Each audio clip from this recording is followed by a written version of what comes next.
Hi folks, in this video we're going to be talking about the low register of the trombone.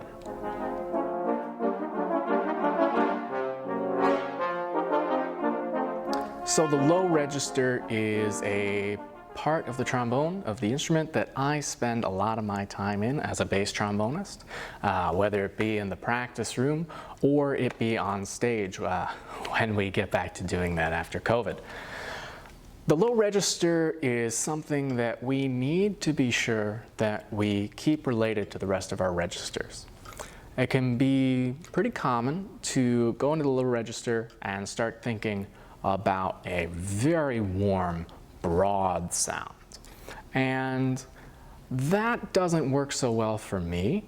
I like to still think about staying compact and being as efficient as possible to really be sure that I keep my sound quality consistent throughout every single register that I play. So if I'm thinking about a broader sound, for example, what's going to happen is my lips are going to kind of flatten out. We're going to be using a lot of surface area, and our wind that we're supplying to it is going to have to cover that much area in order to make it vibrate. Now, let's equate this to a sailboat. If we have these two sails, which are our lips, our embouchure, and they're pretty spread out, and they're not very taut, they're pretty loose, what do you think is going to happen to that sailboat? We have a gust of wind, and maybe the sailboat will go a little bit, but it may not go very far, because those sails are going to get pushed by the wind, but because they're kind of loose, that wind isn't actually going to be very effective, and the wind's going to just disperse. Tighten those sails up, or put more structure in the embouchure. And we have sails that are more taut, where the wind that's going to go over them is going to be much more used. It's going to be much more useful, and it's going to be much more efficient to produce a sound. So that's one thing about using our wind and having a more focused center to our sound here in the embouchure.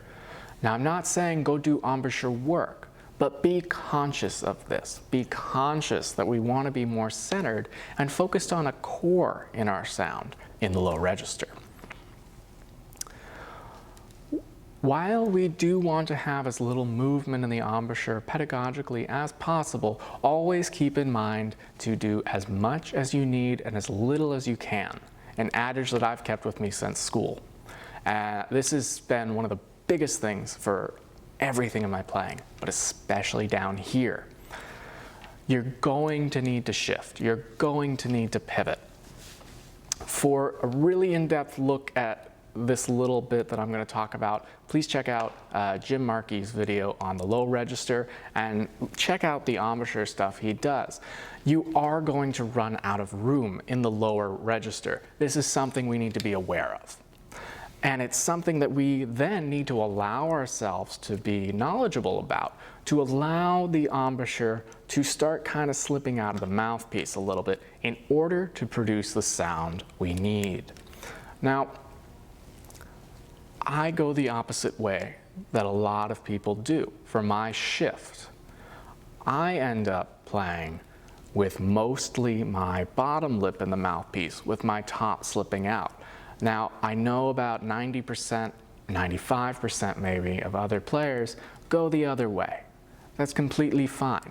So what I'm about to say may not benefit you, but for those of you who play the low register in my way, hopefully this helps you, because it's very different and it's not something you can teach. It's something you have to figure out based on your physiology.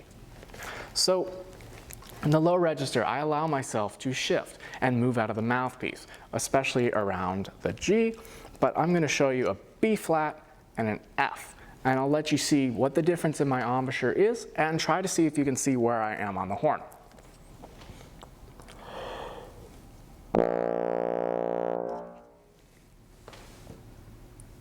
So we have a good amount of structure here, I'm pretty centered off. Here's the F.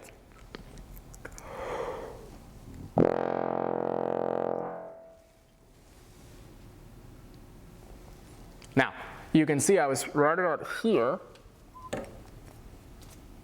on the mouthpiece, and that's because that's where I need to be. There's no right or wrong when we're down here. There's only what works for you. So with the lower register, be experimental with what works for you. Find how you can produce a certain pitch first.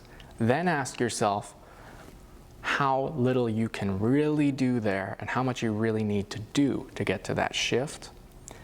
Then start piecing things together and find ways to get through that shift as well by essentially glissing, stopping, taking a nose breath, and keep on going with that same embouchure till you bridge the gap. I hope you found this video useful for the low register. If you like this video, go ahead and give it a thumbs up and be sure to subscribe and turn on notifications to our channel.